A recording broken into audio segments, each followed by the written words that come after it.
하나님이 우리와 함께 계시다. 이 이름이 임마누엘입니다. 주님이 이 땅에 오심으로 임마누엘이 성취되었습니다. 그런데 오신 그 자체가 아니라 우리가 성령을 받아 주님이 내 안에 사셔야 됩니다. 그래서 성령을 부어주셨느니라 사도행전 2장 33절에 그 성령이 임해서 이제 임마누엘 하나님, 임마누엘 하나님이 누구십니까? 바로 이 땅에 오신 예수 그리스도, 예언된 그러한 하나님의 아들, 처녀의 아들로 오셔서 임마누엘이라 하리라. 예수님이 이 땅에 오셔서 여러 가지를 보여주시고 또 가르쳐 주시고 또 선포하시고 또 낫게 하시고 살려주시고, 그러나 무엇보다도 예수님이 이 땅에 오셔서 가장 귀하게 우리에게 행하신 것은 함께 계신 거예요.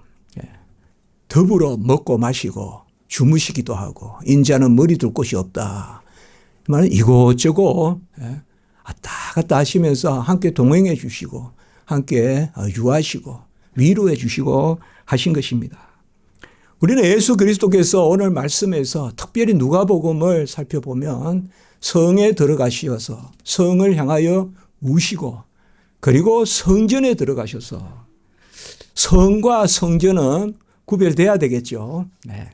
성은 오늘로 말하면 도시입니다. 도성, 헬라어로 폴리스라고 합니다. 우리가 옛날에 학교에서 폴리스라고 배웠지 않습니까? 경찰이 아니라 본래 도시라는 뜻이지 않습니까? 그것을 우리가 성경에서는 성이라고 합니다. 성. 옛날에는 성읍, 도시, 성읍 국가 이렇게 하지 않습니까? 그래서 성이 있고 또 성전이 있습니다. 주님이 지금 예루살렘에 들어가시는 것은 예루살렘 성벽을 지나서 성문을 지나서 성으로 들어가심과 함께 그 성의 중심에 바로 성전이 있죠. 그래서 오늘 말씀에서 우리는 하나님의 성이시자 하나님의 성전이시다. 예수님께서 이 땅에 성읍, 마을, 고을, 이 땅에 우리가 살아가는 거처이시자, 그리고 예수 그리스도께서 성전이시다. 오늘날로 말하면 교회시다. 그 예수가 이제 들어가시는 것입니다. 그 성과 성전으로 들어가시는 그 말씀을 오늘 특별히 우리가 누가복음에서, 앞부분은 누가복음에만 기록된 부분입니다. 그래서 누가복음과 마태복음 함께 말씀을 읽었습니다. 임마누엘, 하나님이 우리와 함께 계시다라는 뜻입니다. 임마누엘, 엘이 하나님이고 만우가 함께고, 임만우, 우리고 우리, 임 함께. 그러니까 하나님이 우리와 함께 계시다. 그것이 임마누엘입니다. 이름은 의미를 담고 있거든요. 하나님이 우리와 함께 계시다. 이건 주님께서 이에 대해서는 이미 요한복음 14장 17절 마가 다락방에서 제자들에게 말씀하시면서 알려주셨어요. 이제 성령이 임하면 하나님이 너희와 함께 그리고 너희 속에 거하겠습니다. 요한복음 14장 17절 그렇게 말씀해 주셨어요. 함께만 계실 뿐만 아니라 이제 우리 속에 들어와 계십니다. 아버지가 아들을 보내셔서 아들과 함께 접붙임을 받은 자마다 아버지와 하나가 되게 하는, 그래서 삼위일체 하나님의 역사로 삼위일체 하나님과 하나가 되는 그 유일한 길이요 진리요 생명이 예수입니다. 예수를 믿어 아버지를 믿고 예수와 하나 되어 아버지와 하나 되고 예수를 영접하여 아버지를 영접하고, 그것이 바로 삼위일체 하나님의 구원의 역사입니다. 하나님은 하나님의 자녀를 이 땅에 두십니다. 우리는 지금 같이 섞여 살아요. 대한민국의 어떤 특별한 지도에 성도만이 사는 그런 지역 없습니다. 하나의 뜻이 아닙니다. 이 땅에서 하나님이 함께 더불어 살게 했습니다. 다만 구약시대 때는 그곳을 제한했습니다. 특별히 구약시대 때의 성, 하나님의 백성이 사는 곳은 바로 하나님의 백성을 선민으로서 제한했기 때문에 하나님이 사는 곳도, 하나님의 백성이 사는 곳도 제한했어요. 그것이 특별히 가나안입니다. 가나안 땅, 젖과 꿀이 흐르는 땅. 그 가나안 땅. 그래서 가나안 땅에서 흩어져서 디아스포라로 살게 되는데 이스라엘 백성이 특별히 아수르의 그 침공 이후에 그 이후로 매번 전쟁 때마다 흩어지는데 그건 정상적인 상태가 아니에요. 이스라엘 백성에게는. 이스라엘 백성은 언제든 가나안 땅에 살아야 돼요. 가나안 땅에 사는 것이 제대로 사는 거예요. 흩어져 사는 것은 일시적으로 도망쳐 사는 거예요. 이스라엘 백성에게는. 그래서 이스라엘 백성 구약시대 때는 이 땅에 하나님의 성이 있는데 그 성 중의 성이 바로 예루살렘이죠. 젖과 꿀이 흐르는 가나안 땅에 그 성 중의 성, 시온성이라고도 불리고 다윗성이라고도 불리고 그리고 이후에 예루살렘이라고 불리는 본래 시온성, 다윗성, 예루살렘 그 성이 있습니다. 그리고 그 성에 성전이 있습니다. 오늘날 우리는 이 하나님이 가나안 땅이라고 지정하지 않습니다. 오늘날은 땅 끝까지 우리가 살 곳이고 또 하나님이 모든 민족, 모든 인종에게 그 처소가 하나님이 사시는 곳. 이게 신약시대입니다. 신약시대는 바로 예수를 믿는 그 터가 우리가 사는 터입니다. 우리가 사는 터예요. 이 땅에서 부르신 이 땅이 하나님의 성입니다. 하나님의 도성입니다. 그리고 이제 신약시대 때는 예루살렘 성전이 특정되어 있지 않습니다. 이제는 모든 곳에 교회가 있습니다. 땅 끝까지. 그래서 구약의 성전은 신약의 교회입니다. 모든 곳에 세상 끝날까지 땅 끝까지 모든 족속에게 사도행전 1장 8절 땅 끝까지 그리고 마태복음 28장 20절 세상 끝날까지 그리고 마태복음 28장 19절 모든 족속에게 교회가 있다. 지금은 성전이라는 개념이 함께 있는 거예요. 그래서 이 대한민국이 우리의 성이고 그리고 우리 교회가 성전이에요. 그 대한민국의 구약으로 말하면 예루살렘이에요. 저 평양, 그래서 옛날에 평양을 예루살렘이라 했잖아요, 우리가. 평양 대부흥 때. 그래서 세계가 다 예루살렘이에요, 신약시대 때는. 그리고 교회가 성전이에요. 근데 이 성과 성전이 하나가 돼요, 이제 마지막 때는. 그게 바로 요한계시록 21장의 새하늘과 새 땅이에요. 그때는 성과 성전이 따로 없어요. 그때는 세상과 교회가 따로 없어요. 바로 그리스도와 함께 사는 곳이 내 거처고 그리스도와 함께 사는 곳이 교회예요. 그게 새 예루살렘이고 새 하늘과 새 땅이야. 이렇게 우리가 크게 바라보는 거예요. 그 가운데 이 땅에 우리의 삶을 같이 합시다. 나그네의 삶, 나그네의 삶이다라고 이렇게 봅니다. 이 땅의 삶이 종국이 아니라는 것이죠. 이 땅의 삶은 지나가는 삶. 아주 의미 있습니다. 너무나 의미가 있어요. 그러나 끝은 아닙니다. 이 땅의 삶이. 왜 의미가 있을까요? 이 땅에서 믿지 않으면 믿을 곳이 없어요. 이 땅의 교회에 다니지 않으면 영원히 하나님의 교회에 속할 수 없어요. 우리의 신앙은 나에게 생명 주신 이 땅에서 주어지는 거예요. 그래서 하나님이 창세전에 작정했지만 때가 참에 이 땅에서 지금 부르시는 거예요. 그게 나그네의 삶됨의 의미예요. 이 땅의 삶이 끝은 아니지만 종국은 아니지만 이 땅의 삶은 너무나 귀한 거예요. 이 땅의 삶에서 우리는 상급을 쌓아야 되고 이 땅의 삶에서 우리는 예수를 믿어야 되고 이 땅의 삶에서 우리는 하나님의 자녀가 되어 임마누엘을 누려야 돼요. 지금 믿지 않는 자는 영원히 믿지 않는 것이요. 지금 하나님의 자녀가 되지 않는 것은 영원히 자녀가 되지 않는 것이요. 죽고 나서 뭐 몇천 년 후에 자녀가 될 길이 없습니다. 그래서 이 지상의 삶이 너무나 귀한 것이죠. 그래서 주님이 이 땅에 오시고 정한 때에 때가 참에 여자의 후손으로 이 땅에 오시는. 그래서 주님은 뭐예요? 이 땅의 인자다. 하나님의 아들이다. 그리고 주님은 나사렛 예수다. 왜 나사렛 예수, 나사렛 예수일까요? 바로 우리가 서울에 문목 사듯이 우리 주님께서 나사렛 예수다. 그는 이 지상의 삶을 주님은 영원하신 하나님이신데 하나님의 아들이신데 이 땅에 오셔. 그래서 우리는 그걸 생각해 봅니다. 지금 호산나 지난주에 봤지만 아나 여호와 호시아나 했지 않습니까? 여호와여 구하옵건대 지금 구원하소서. 지난주간에 우리가 봤지 않습니까? 그래서 그 찬송이 왜 중요한가? 성이에요. 성전이 있어요. 그 안에. 그게 주님이 들어가세요. 지금. 그 주님이 그곳에 들어가셔. 이제 주님이 친히 성전이 되세요.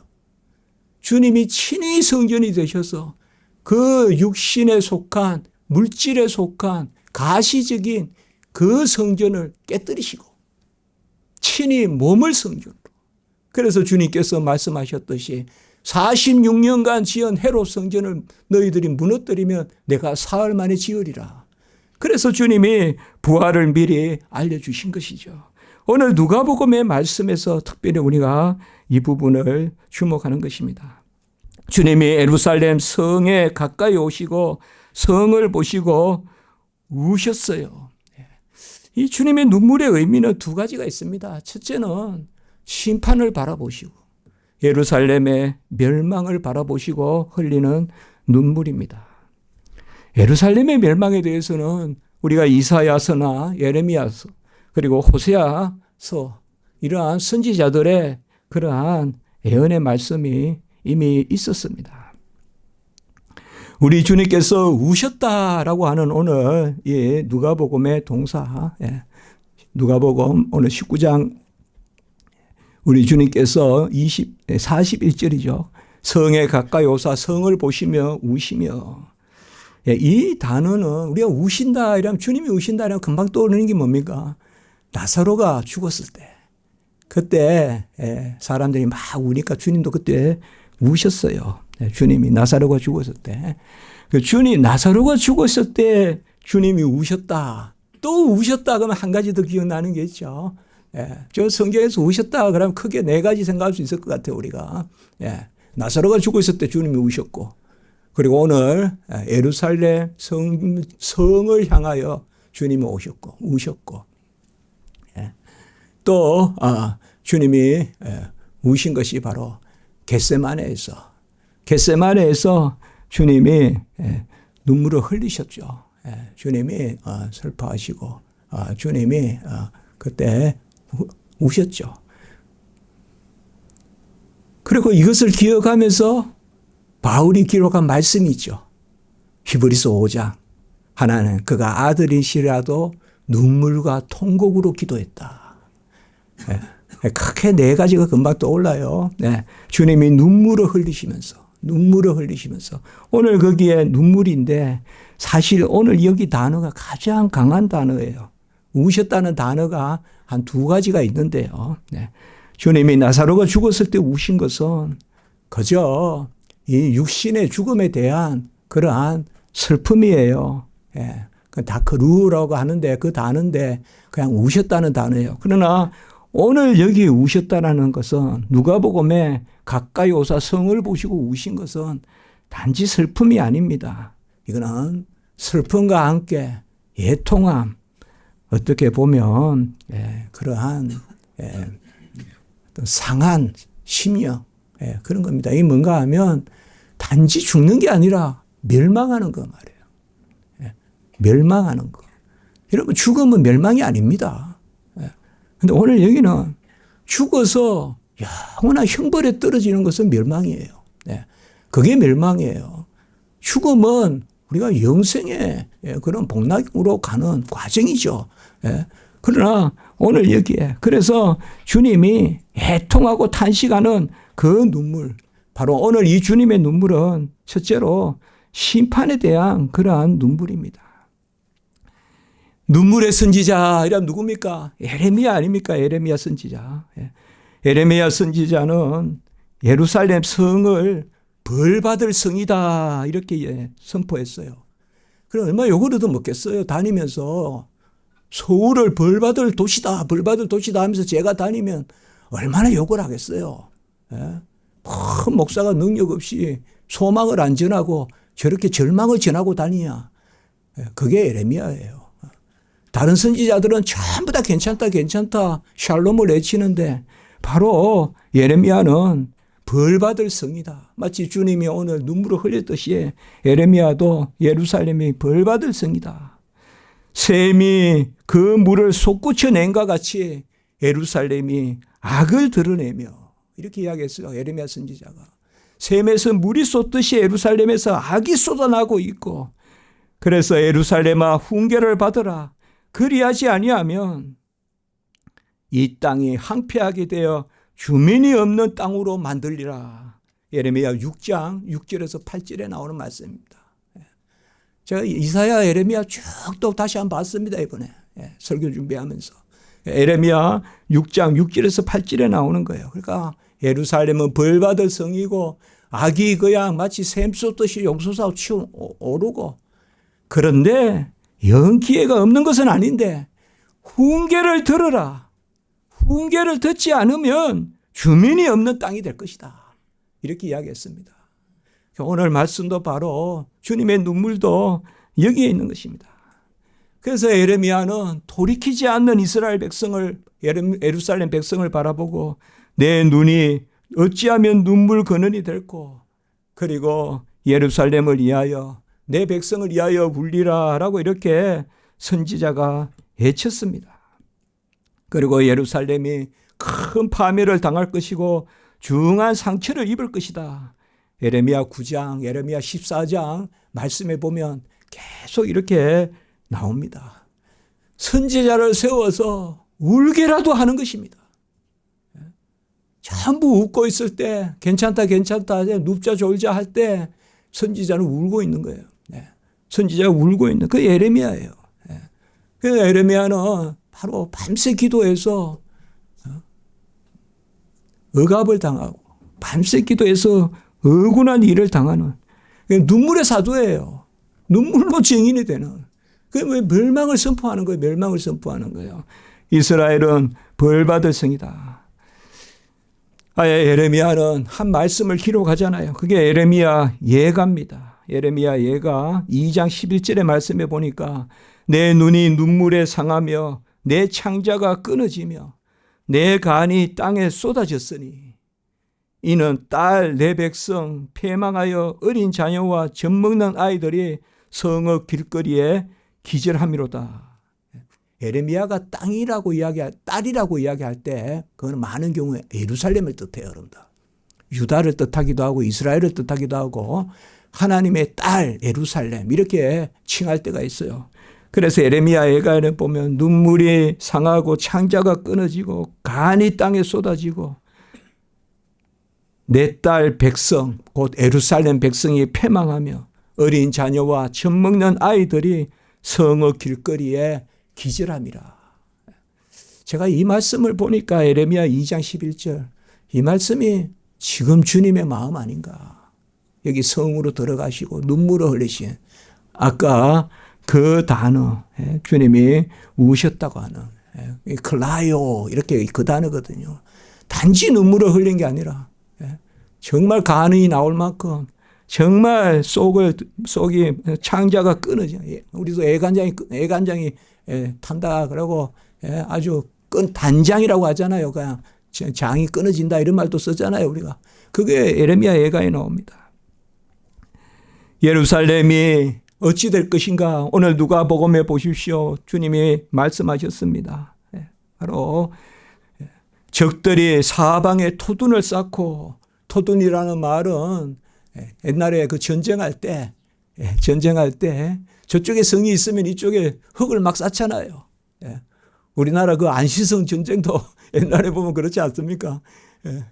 하나도 안 되니까 이제 이쪽에도 그냥 성같이 그냥 그 토둔이라고 합니다. 토둔.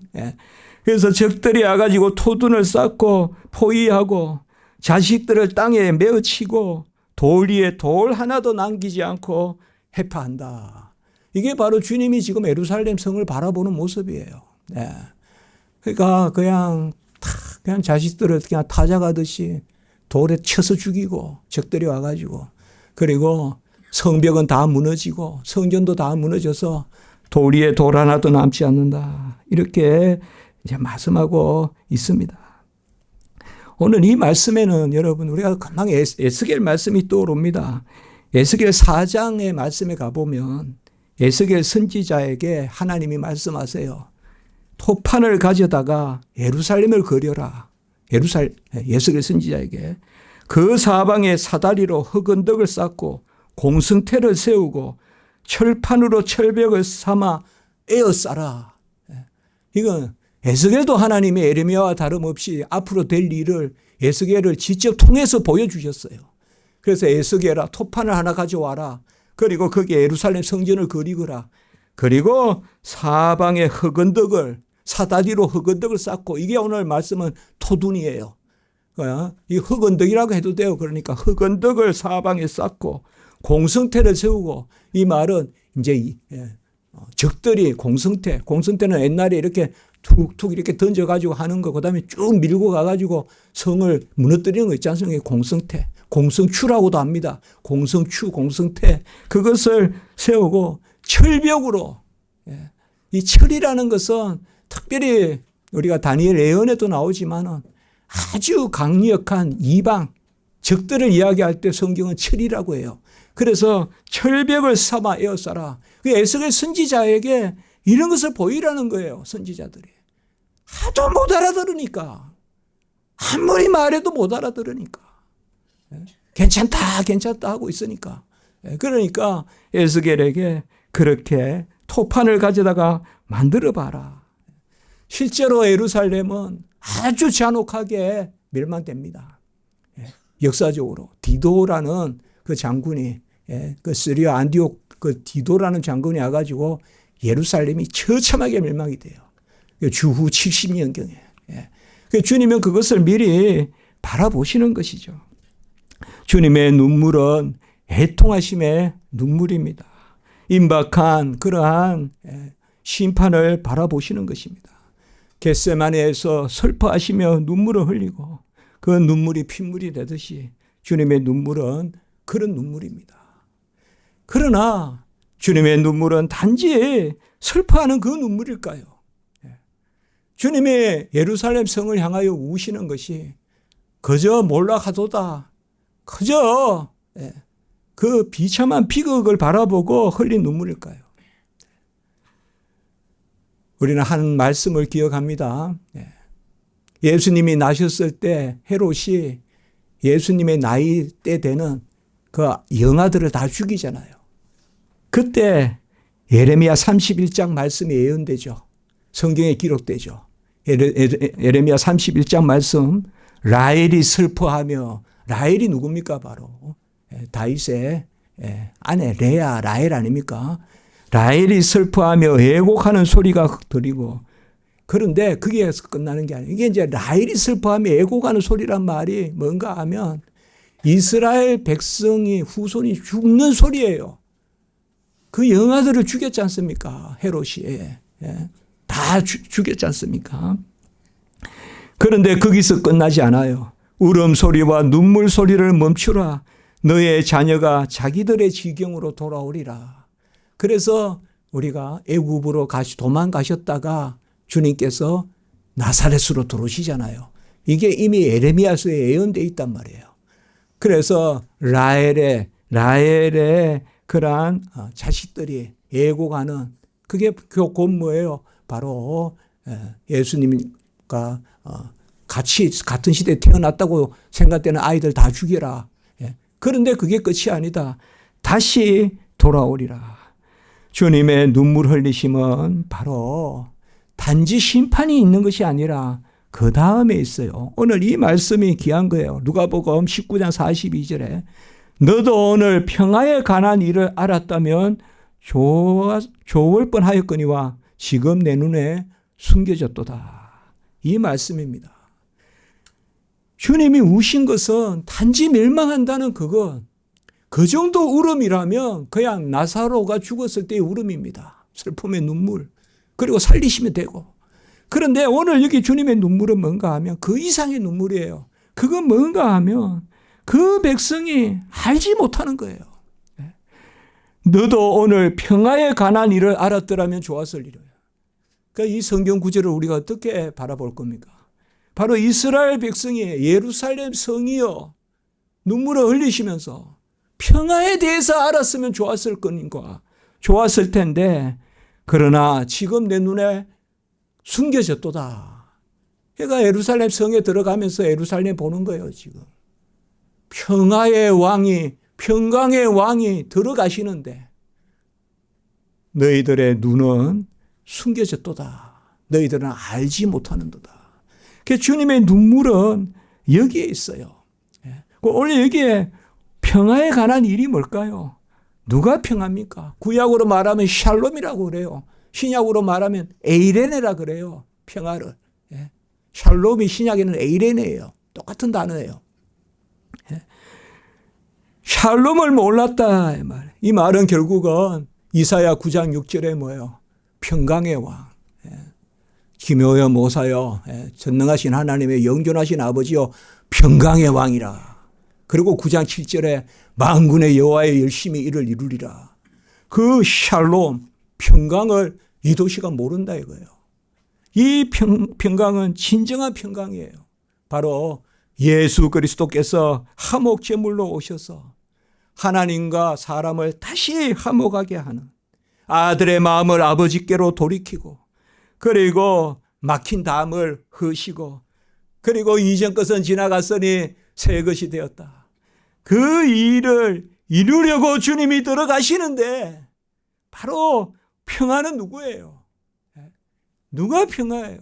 지극히 높은 곳에서는 하나님께 영광이요 땅에서는 기뻐하심을 입은 사람들 중에 평화로다. 그 평화의 왕이 누굽니까? 바로 예수 그리스도시죠. 예수 그리스도. 그러니까 이미 여기 말씀에서 우린 그걸 알 수가 있어요.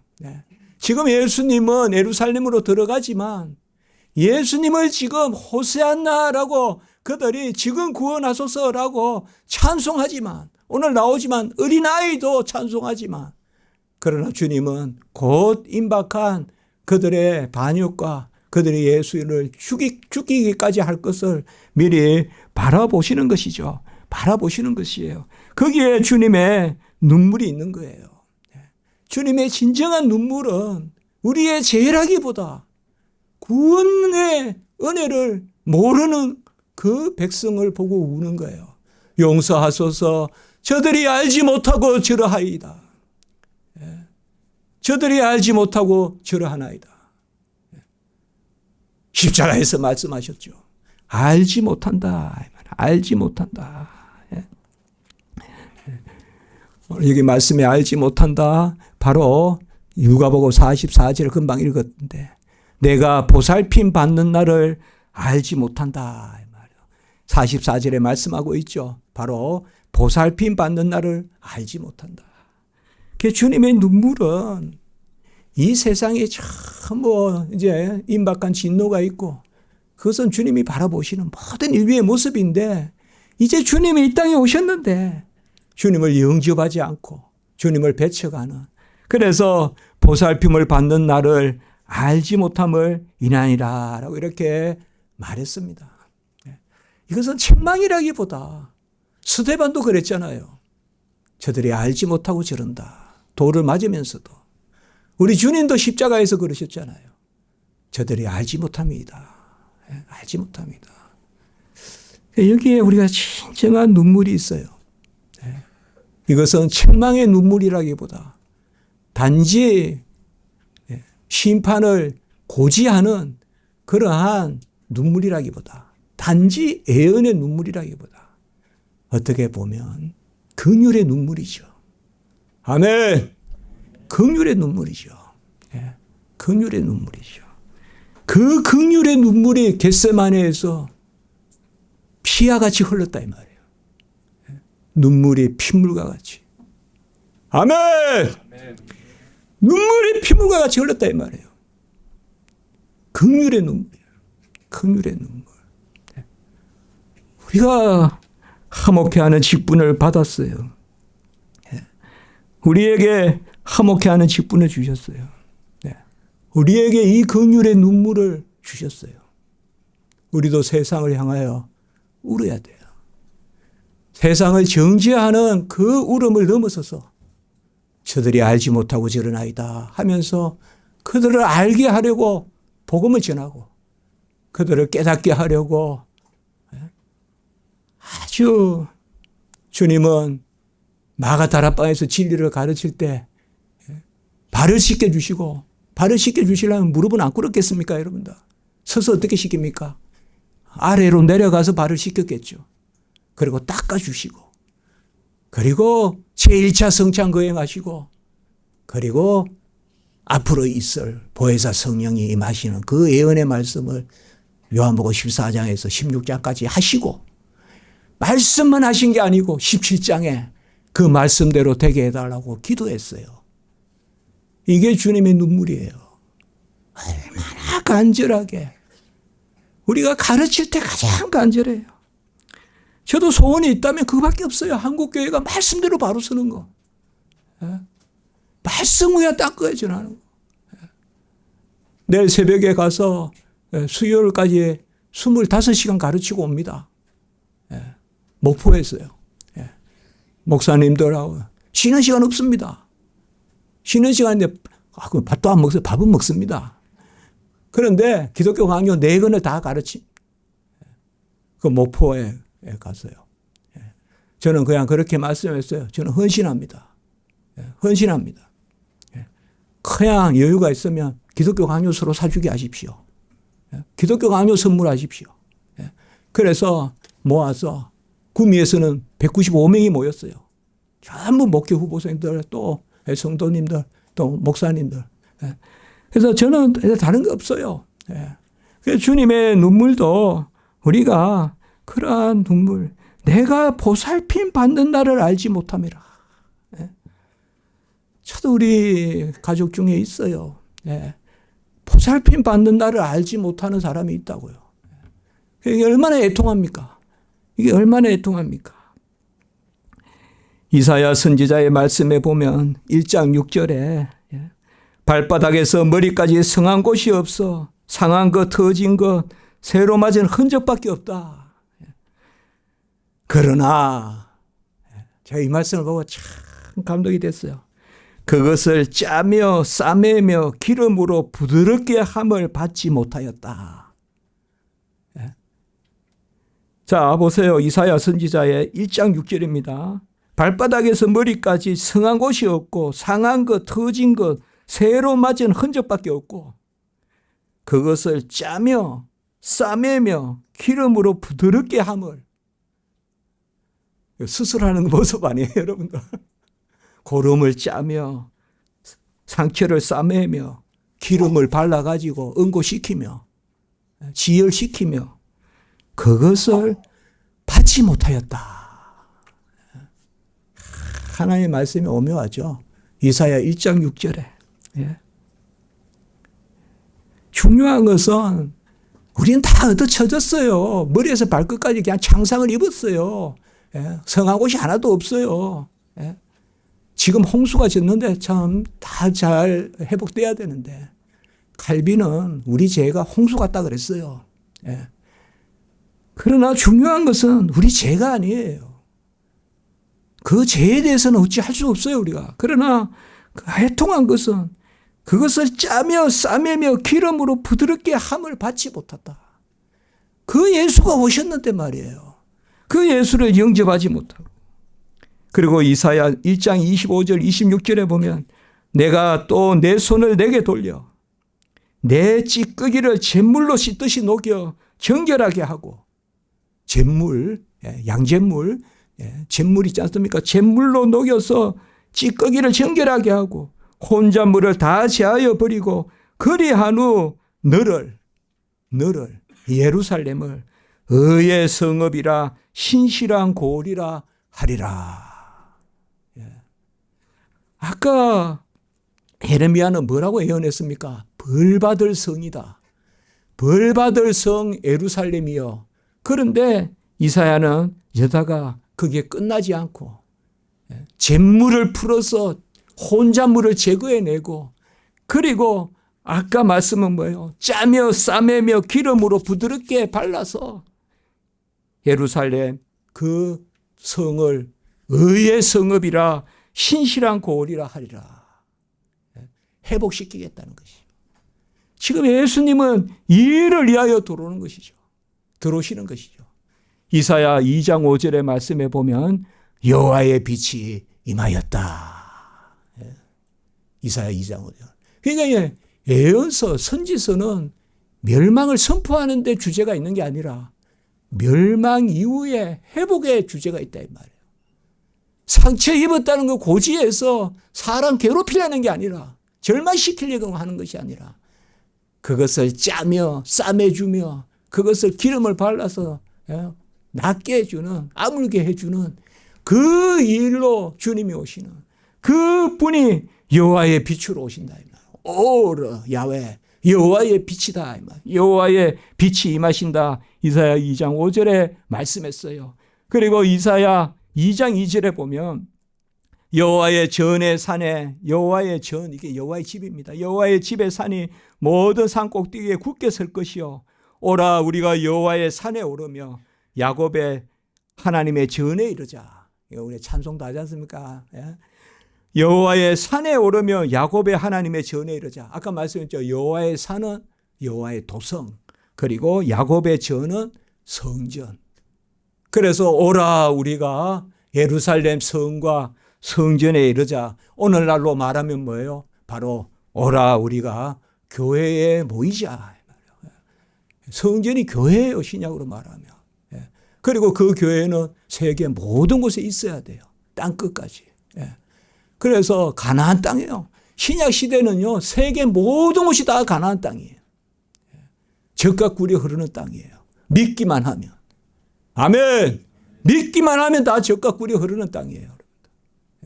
뭐 한국에 뭐 금수강산 저기 뭐 저 근동에 중동에 가면 모래밖에 없다 아니에요. 믿는 곳이 옥토예요. 믿는 곳이 옥토거든요. 그래 보세요. 오라 우리가 여호와의 산에 이르자. 그 산에 오르고 야곱의 하나님의 전에 이르자. 하나님이 회복해 주시는 거예요. 호세아 선지자도 우리가 잘 알듯이 이 땅이 진실도 없고 인애도 없고 하나님을 아는 지식도 없고 지식이 없어 망하도다라고 하면서 호세아 6장 1절 2절에 보면 뭐예요?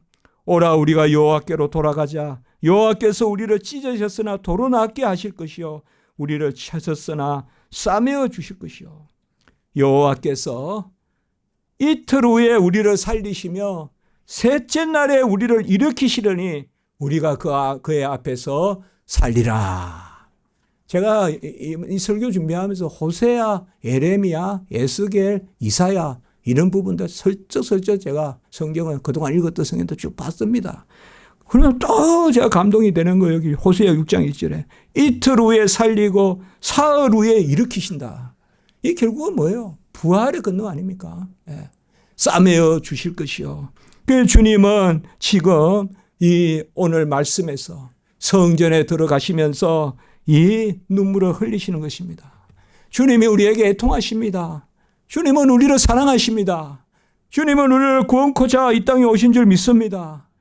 주님은 나의 모든 것을 용서하러 오신 것입니다. 죄인을 찾으러 오신 것입니다. 우리는 주님 앞에 나아가면 돼요. 내가 죄인 중에 계십니다 하면서 영적으로는 손을 들어야 돼요. 그 사람이 지혜로운 사람이에요. 나 죄 없습니다 하면서 요들 강대상 뒤로 숨으면 안 돼요. 내가 제일 있겠습니다 하면서 일이 나와야 돼요. 일이 나와야 돼요. 그게 사도 바울이에요. 내가 죄인에 있겠습니다 할 때 나는 너를 아노라. 내가 너를 구하노라. 내가 너를 낫게 하노라. 주님께서 우리와 화목케 하시게 되는 거예요. 화목케 하시는 주가 되시고 우리는 그와 함께 화목케 하는 직분을 얻게 되는 거예요. 그래서 주님이 오늘 여기에 그 말씀이에요. 그리고 주님이 이제 후반부의 말씀은 예루살렘 성전을 정결하게 하는 거예요. 이 부분의 말씀은 이미 우리가 요한복음에서 보았어요. 요한복음에 보면 예수님께서 초창기에 요한복음 2장의 말씀에 보면 그걸 우리가 제1차 성전 정결 사건이라 그래요. 예수님께서 처음으로 유월절에 올라가셔서 그때도 말씀해 보면 요한복음 2장의 말씀해 보면 소와 양과 비둘기 파는 사람들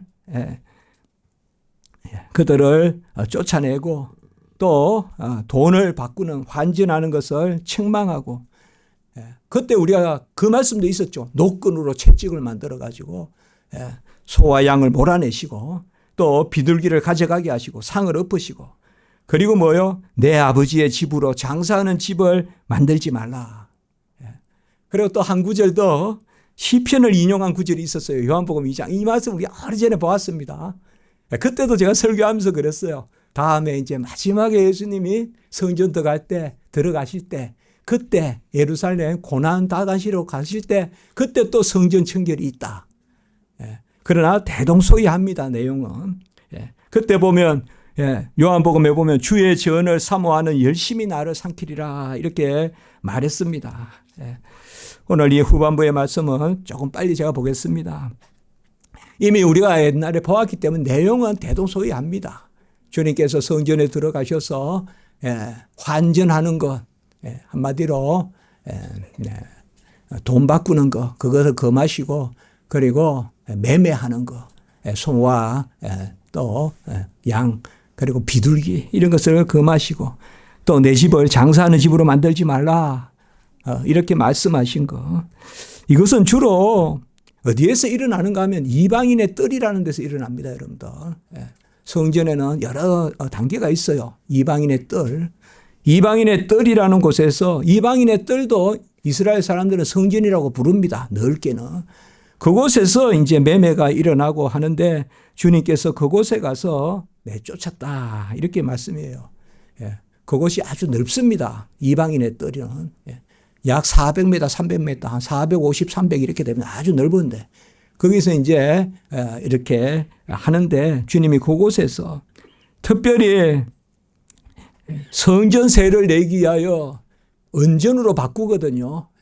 그 두로의 은전이라 그러는데 두로, 지중해에 시돈과 두로 있지 않습니까? 거기에 동전은 은이 가장 순수해요.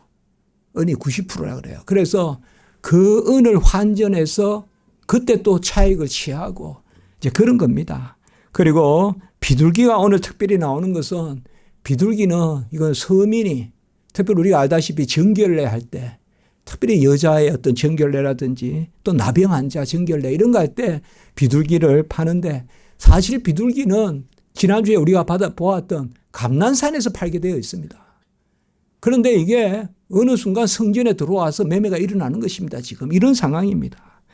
성전에 대한 정결은 말라기 말씀에도 이미 예언이 되어 있어요. 말라기 3장 1절에서 4절에 보면 주가 갑자기 성전에 임하시리니 그가 금을 연단하는 불과 표백하는 재물과 같은 여기도 재물이 또 나와요. 그래서 주님께서 마지막에 성전에 갑자기 임하셔서 금과 은과 같이 연단하리라. 이 말은 연단이 뭡니까? 계속 불을 달궈가지고 찌꺼기를 걷어내는 게 연단이잖아요.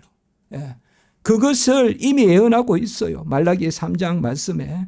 그리고 스가랴 6장 12절에도 말씀해 보면 이것이 이미 예언되어 있어요. 싹이라고 하는 사람이 돋아나서 여호와의 전을 건축하리라. 그러니까 성전을 정결하게 하는 분이라면 이스라엘 사람들은 이미 스가랴의 예언 그리고 말라기의 예언에 따라서 이 성전을 정결하게 하실 분이 오실 것이다. 그분이 메시아다. 그래 알고 있습니다. 지금 그 성전의 정결을 하는 것입니다. 성전은 오늘날로 말하면 교회입니다. 교회는 하나님의 영광과 하나님의 임재와 하나님의 은혜가 드러나는 곳입니다. 제가 지난 학기에 우리 학생들에게 전교생에게 교회론을 가르쳤습니다. 교회의 본질은 머리이신 그리스도와 지체인 성도들의 연합체고 교회의 당위는 머리이신 그리스도께로 자라가는 것이다. 이 지상의 교회는 가시적 교회인데 우리가 다니는 십자가지기 교회는 가시적 교회인데 고백과 말씀과 기도와 그리고 직분과 그리고 하나님 안에서의 예배와 이런 게 우리가 이 교회의 본질이에요. 예배, 고백, 기도, 직분, 말씀 이런 것이 교회의 본질이거든요. 그래서 지상의 교회는 가시적 교회예요. 그렇지만 가시적 교회의 본질은 보이는 데 있는 게 아니에요. 보이는 건물에 있지 않고 보이는 프로그램에 있지 않아요. 말씀에 있고 기도에 있고 고백에 있고 직분에 있어요. 직분은 뭐야? 헌신에 있단 말이에요. 헌신에 있어요. 그리고 그 가운데 가장 클라이막스는 예배에 있어요. 같이 합니다. 교회의 본질은 보이는 데 있지 않고 드러나는 데 있다. 드러납니다. 그게 교회입니다. 그게 제가 교회론을 가르친 핵심이에요. 가시적 교회, 비가시적 교회는 택함받은 사람들 전체를 우리가 비가시적 교회라 그래요. 우리가 다 택함받아서 이 지상의 성도로서 택함받아서 영원히 하나님 자녀로 살지 않습니까? 그래서 우리는 비가시적 교회에 속하고 지금 이 땅에서는 가시적 교회에 속하는 거예요. 그게 십자가 지기 교회 여러분들 성도시에요. 지체세요. 그래서 가시적 교회에 속하고 지상의 가시적 교회에 속하지 않는 자로서 비가시적 교회에 속하는 사람은 없다. 이게 교리예요. 무슨 말이냐? 하나님은 택함받은 사람을 이 땅에서 교회에 두신다 이 말이에요. 택함받은 사람이 교회도 안 다니는데 택함받았으니까 구원 얻었다는 사람은 없다 이 말이에요. 그래서 이 교회의 본질은 드러나는 데 있어요. 저도 교회를 개척하고 우리가 15년 이렇게 됐지 않습니까? 제가 눈물을 흘릴 때가 많아요, 여러분들. 그러나 특별히 하나님이 교회를 향한 섭리가 있어요. 교회를 향한. 오늘 주님께서 보시면 짧게만 보겠습니다. 이제 주님께서 성전에서 가르쳤어요. 예수가 성전에서 날마다 가르치시고 사람들은 들었어요. 바리새인과 서기관들은 가르치지 마라, 가르치지 마라 이렇게 했어요. 그러나 예수님은 날마다 가르쳤어요. 그리고 맹인과 저는 자들을 고쳐주셨어요. 우리가 교회가 이 일을 감당합니다. 그래서 이 교회에 모여서 맹인도 오고 저는 자들도 오고 고쳐줍니다. 그리고 어린아이들은 호산나 또 지난주에 봤지만 지금 구원하소서라면서 소리 질렀습니다. 이게 교회입니다. 그게 교회예요. 환전하고 무슨 매매하고 하는 그게 아니라 예수님이 그곳에 들어가시니 이제 뭐예요? 눈먼 자도 오고 또 아픈 자가 오고 그 사람들을 고쳐주시고 저는 자가 오고 그리고 아이들을 호산나 하고 우리도 저 뒤에서 아이들이 막 하잖아요. 지금 주일학교가 부흥이 돼가지고 좀 난립니다 지금. 지금 여름 성경학교가 지금 고민입니다. 어떻게 할 건지 어디로 갈 건지 제가 봐서 막 계획을 더 오래 잡습니다. 제가. 하루 갔다 올 거 계획은 한 달 잡는 것 같아요. 그리고 교회는 또한 이 보이지 않는 은혜가 드러나는 것이 제일 첫 번째 드러나는 거 그 교회의 표지라고 하는데 말씀이에요. 말씀. 그리고 두 번째는 성례. 그리고 세 번째는 건징 이런 거 이야기하는 거예요. 무슨 말인가 하면 건징은 다른 게 아니에요. 혼내는 게 아니라 우리가 어릴 때 잘못하면 어머니가 일단 씻기고 혼내잖아요. 우리 어머니는 그랬어요. 뭐 잘못하고 이렇게 묻혀서 오면 일단 잡아가지고 막 씻겨가지고 그리고 너 앉아봐 이렇게 혼내잖아요. 해초리 들잖아요. 그래서 씻겨서 가르치는 거 그게 건징이에요. 그렇게 생각하시면 돼요. 여러분 좋게 생각하시면 돼요. 그게 바로 교회입니다.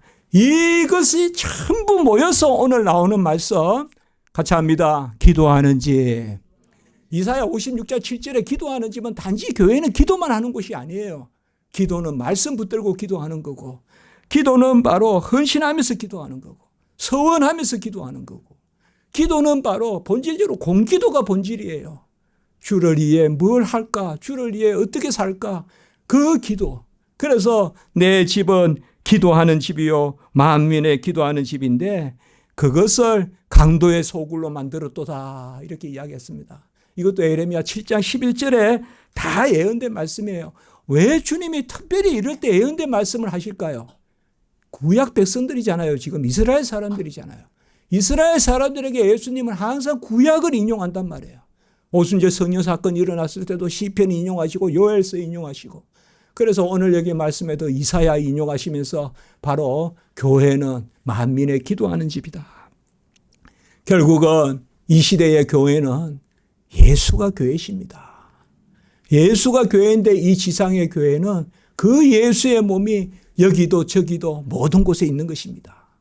그래서 땅끝까지 복음을 전하라는 말은 땅끝까지 교회 개척하라는 말하고 똑같은 말입니다. 땅끝까지 교회를 개척하라. 그게 똑같은 말이에요. 그 교회는 여기도 있고 저기 있고 그게 다 한 몸을 이루는데 그것이 그리스도의 몸입니다. 이 교회에 위하여 눈물과 기도로 내 생명 다하기까지 늘 봉사합니다.